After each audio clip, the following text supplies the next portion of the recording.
একটা test match মানে তো 5 দিনের খেলা, 15 সেশনের খেলা, সবকিছু সেখানে পক্ষে যাবে না।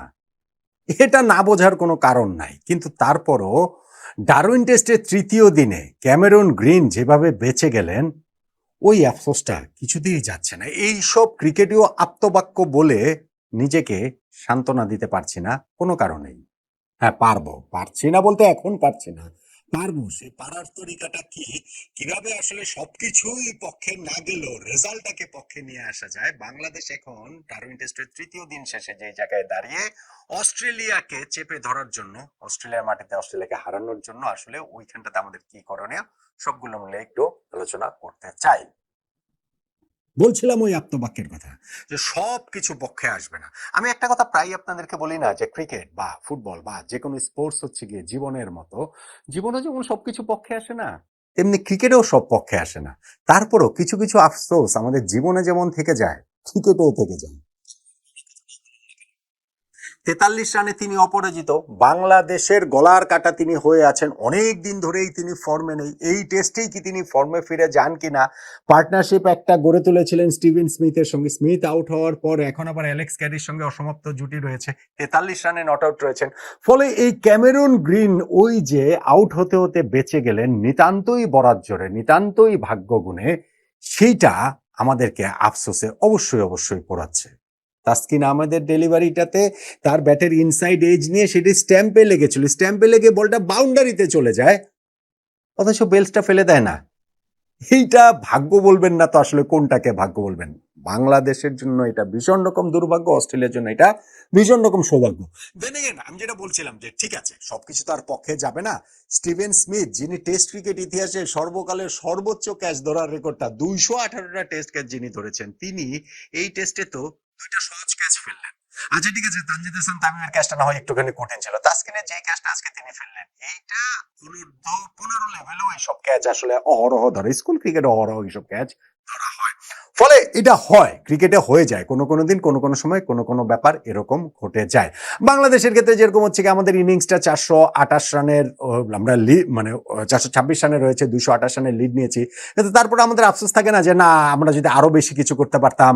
লেটস সে স্পেশালি ওই যে সেকেন্ড নিউ বলে যে আমরা 3টা উইকেট হারিয়ে ফেললাম, বিশেষ করে নাজমুল হোসেন শান্ত আউট হয়েছেন না হয়, কিন্তু তারপরে তার ওই আউটের মাথায় যে আমরা পরপর আরো 2টো উইকেট হারালাম। লিটন দাস 0 রানে আউট হয়ে গেলেন, মুশফিকুর রহিম 36 রানে আউট হয়ে গেলেন। সো এইটা আমাদেরকে আফসোস বাড়াচ্ছে। দেন এগেন ঠিক আছে, যা হয়েছে হয়েছে। 426 রানের চেয়ে বেশি অস্ট্রেলিয়ার এই বোলিং লাইন আপের বিপক্ষে আমরা আসলে কি এক্সপেক্ট করতে পারি আমাকে বলেন।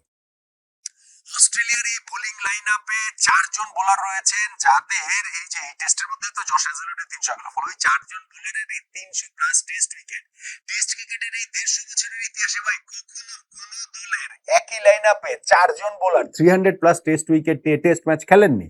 সো তাদের বিপক্ষে বাংলাদেশ খেলছে, এবং বাংলাদেশ সেইখানে 426 রান আমরা করেছি, যেই বাংলাদেশ কত সপ্তাহে ক্রিকেট অস্ট্রেলিয়া একাদশের কাছে 54 রানে অল আউট হয়ে গিয়েছিলাম। ফলে এর চেয়ে বেশি আমরা আর কি চাইতে পারি, আমাদের আর কি চাওয়ার থাকতে পারে? ইনফ্যাক্ট আপনি যদি অস্ট্রেলিয়ার সেকেন্ড ইনিংসে তারা যে 228 রানে পিছিয়ে থেকে ব্যাটিং এ নেমেছে, বাংলাদেশকে এখন যদি অস্ট্রেলিয়া হারাতে হয় তাহলে ইতিহাস গড়তে হবে। তাদের ইতিহাসে তারা কখনোই ঘরের মাটিতে প্রথম ইনিংসে এরকম ব্যবধানে পিছিয়ে থাকার পর টেস্ট ম্যাচ জিততে পারেনি। ইনফ্যাক্ট এই 150 বছরের ইতিহাসেই তারা ঘরে বাইরে মিলে যে 82টা টেস্টে প্রথম ইনিংসে 200 রানে পিছিয়ে ছিল, তার মধ্যে মাত্র 3টা টেস্ট জিততে পেরেছে। এবং তার মধ্যে মানে হচ্ছে গিয়ে বাংলাদেশের জন্য ইতিহাসটা কিরকম ভাবে আমাদের পক্ষে রয়েছে সেটা নিশ্চয়ই বুঝতেই পারছেন। অস্ট্রেলিয়ার এই জায়গাটাতে তাদের ব্যাটিং এ বাংলাদেশকে ম্যাচ থেকে ছিটকে দিতে পারতো, আমি বলবো না, ধরেন হচ্ছে গিয়ে বাংলাদেশকে হারাতে পারতো ওইভাবে যদি বলি। 2জন ব্যাটসম্যান ছিলেন, ট্রাভিস হেড এবং স্টিভেন স্মিথ। 2টো উইকেটই তো আমরা তুলে নিয়েছি ভাই। ট্রাভিস হেডকে আরো একবার ইনিংসের শুরুতেই তাকে হচ্ছে গিয়ে প্লেড অন হয়ে গিয়েছেন তিনি হাসান মাহমুদের বলে, 2 ইনিংসেই তিনি হাসান মাহমুদের বলে আউট হলেন। এবং আরেকজন হচ্ছে কি স্টিভেন স্মিথ, যিনি প্রথম ইনিংসেও যে লাইফ পেয়েছিলেন, 2 রানে গলার কাটা হয়েছিলেন, 71 রান করেছিলেন অস্ট্রেলিয়া 198 এর মধ্যে।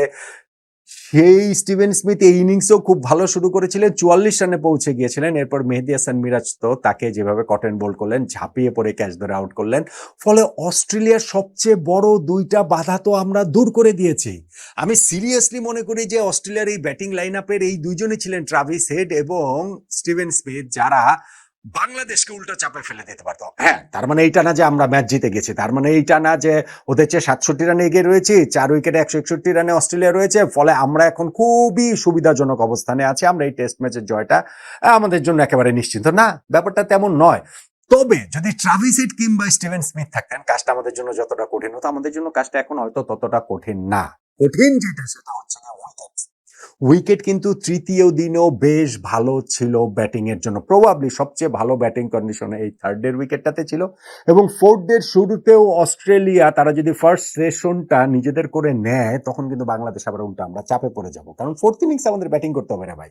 ফলে আমাদের জন্য আবার এই পার্টনারশিপ ব্রেক করা, তাদেরকে বড় পার্টনারশিপ করতে না দেওয়া, নিয়মিত উইকেট তুলে নেওয়া এবং তার মাধ্যমে ভাগ্যটাকেও নিজেদের পক্ষে নিয়ে আসা, স্পেশালি ক্যামেরুন গ্রিনের ওই যে তাসকিন আহমেদের বলে স্ট্যাম্পে লাগার পরেও তিনি যে আউট হননি, ওইটাকে পুরো ম্যাচের টার্নিং পয়েন্ট আমি কোনোভাবেই করতে চাই না।